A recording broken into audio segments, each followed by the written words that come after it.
Your self-introduction, your name, your grade, what school you're at, and what you're studying, and then where you did your study abroad program. Okay, all right. Well, hi. My name is Emani Lewis. I am a senior. I go to Wilberforce University. I am studying rehabilitation and mental health. I'm from Milwaukee, Wisconsin originally, and I did my study abroad through semester at sea for the spring 2014 voyage. So, Great. And can you tell us why you decided to do a study abroad program? I wanted to always study abroad. The opportunity presented itself to me in high school, but I never took advantage of it. So one thing that I knew for sure was when I got to college, I definitely wanted to do it. I chose semester at sea because I figured I have an opportunity to go to multiple countries, not just one, and that really appealed to me. And some of my peers here before me, they studied with semester at sea, and they were telling me like a lot of good stuff about it. So I was like, oh, okay, cool, I'm gonna check it out then. So that was the program that I ended up going with. Great. And were there any hesitancies or fears that you had when you were making the decision to study abroad? One fear that I did have was raising the money. Semester at sea is really expensive. It's worth it, but it's expensive. So that was one of my fears. Another one kind of was just going into some of the countries blindly. Like once I applied to the program and I got in, and they start sending you different stuff, and you can go online to their website and look to see what the itinerary was, what countries you were going to.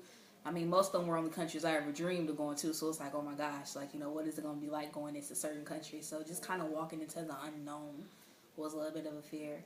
Other than that, I mean, there wasn't really anything I was really like afraid of. I was mostly excited more than anything as I started the process of going about everything. So it was pretty cool overall. Great. So can you share with us some of the ways that you decided or you found funding for the trip? Yeah. So my school, I did a fundraiser here at school. A lot of the faculty and staff here really supported me with that, so that was pretty cool. Students too helped, my friends, they helped out a lot. My family also too played a huge role in helping for me.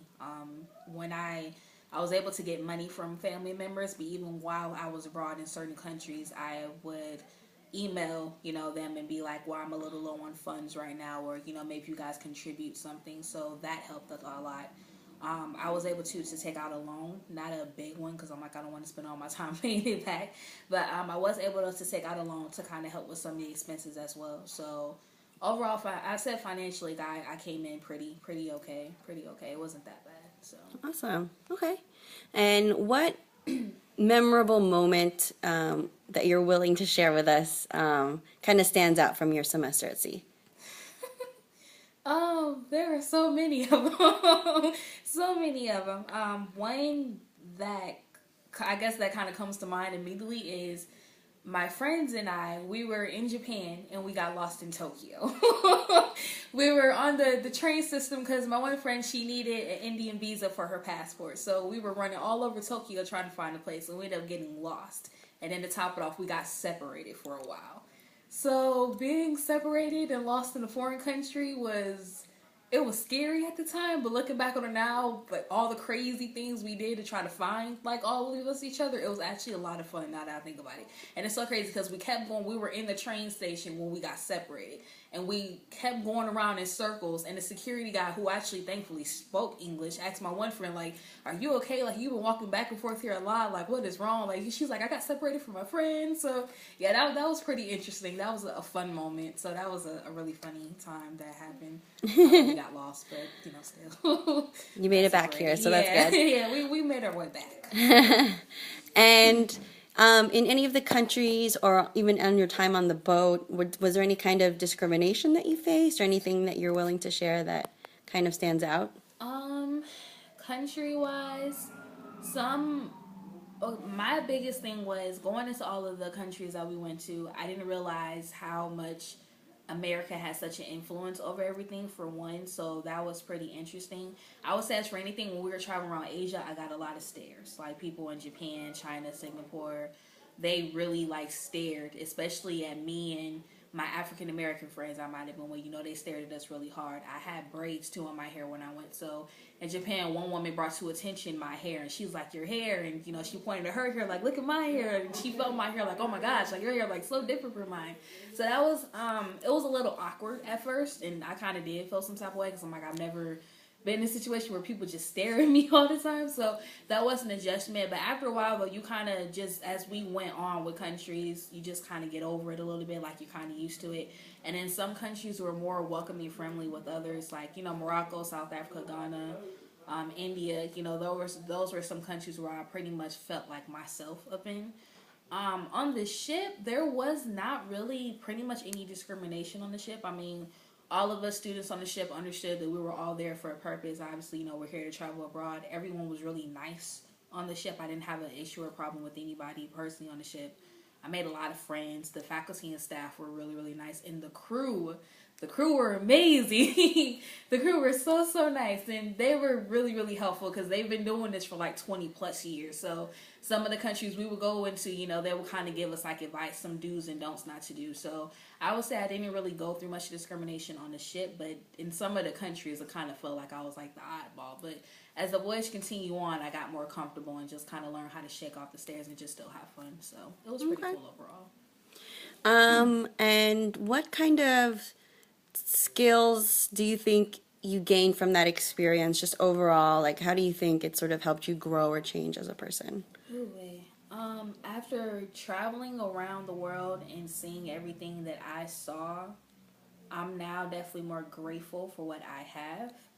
Going, like, for example, I did a homestay in South Africa, Cape Town, and we stayed in this village where, you see these little kids, they have on dirty clothes, hair is unkept, no shoes on, but they're so happy and they're smiling. And I stayed with a woman who we had like this program who are our mamas. So they took a group of us, and a couple of us stayed like in each of their houses, and like they cooked for us, and we spent the night there and everything. But it's just interacting, mostly with the kids. And it was so crazy because they took me and another girl I was staying with. We were walking down the street and they were singing a song, and they would stop and do a cute little dance to it. And then they'll keep going on. Just seeing them though in that light without, no iPods, no cell phones, nothing electronic, not the latest new tennis shoes or the latest new clothes, was kind of like an eye opener to see like how, not necessarily say how we take things over here for granted, but just like they're so happy to do without a lot of stuff that we feel like we can't live without every day. So that's definitely something that I would say that is like, whoa, really opened up. Also too, if I'm talking to my friends or, I'm discussing something with somebody, I kind of do have like little flashbacks where I'm like, whoa, I can give my opinion to something because I've actually been to that place and I know the culture now and everything. So I would say just a lot of stuff, more grateful for a lot of stuff now over here. I'm a global citizen now. I have to become like a global citizen of the world. Like I literally circled the whole globe now. So it's just like, whoa. And even though I finished my voyage, I started my voyage in January and I finished it in May. And although I'm over it, it's September, it's going to be October, it still really affected me. Like, wow, I actually traveled. I actually saw what I saw. I did what I did. So that still has like an effect on me even still to this day. So, but it's a good effect though. It's good. That's great. And so last question, what advice would you give to students who haven't studied abroad, who are thinking about it, even the students that aren't thinking about it? If anybody is studying abroad, I will highly encourage them to do it. It's an amazing experience. The stuff that you learn, the stuff that you see, it's just amazing to see how the other half of the world lives. Like going into, like I said, some of them countries were, kind of on my list to go to. So just being able to have the opportunity to experience that and then experience it too with some of the people I was with, like the friends I made and even my faculty and staff, some of my professors on the ship, like just some of the stuff that you get from it, you can't get from any other educational experience. Like Semester SC has a saying where they're like, okay, you're taking classes and everything on the ship, but in reality, the world is your classroom, which it was in our case. Like, we learned on the ship, but we took stuff we were learning on the ship and we put it into play in the different countries we went to. So I would definitely say if you are interested in studying abroad, you're thinking about it, go for it. If there is somebody that is putting you down or discouraging you from doing it, don't listen to them. because they don't understand the benefits of studying abroad. I mean, like, it'll just bring so many more things into perspective for you. It'll just, and you know, I mean, it looks really good too on your resume. You know, I mean, it does. So, I mean, you know, that is something too that employers are looking for now. Students who, you know, have traveled the world, have stepped outside of their comfort zone, and it's scary. I was scared when I was preparing for mine. I was excited, but I was scared. I was nervous because I'm like, I'm really walking into the unknown. But after doing like everything that I did and coming back, I would not change no part of my experience for anything. I mean, I missed out on a semester at school with my friends, but I gained new ones. I gained a lot of insight now. I think differently. I look at things differently. So I would say if you are considering it, then just go for it. No hesitations. No nothing. Just get your passport if you don't have it already and go for it. My passport now is filled with different. It's filled. It's so filled right now, and it's amazing to look back on it and be like, whoa, I went to that country. Like, wow, that is credible. So yeah, but I would say though, definitely do it. Like it's a really good opportunity. You won't regret it. It's a really good experience, and you'll be happy that you did it in the end. So yes. Thanks, Emani. No problem.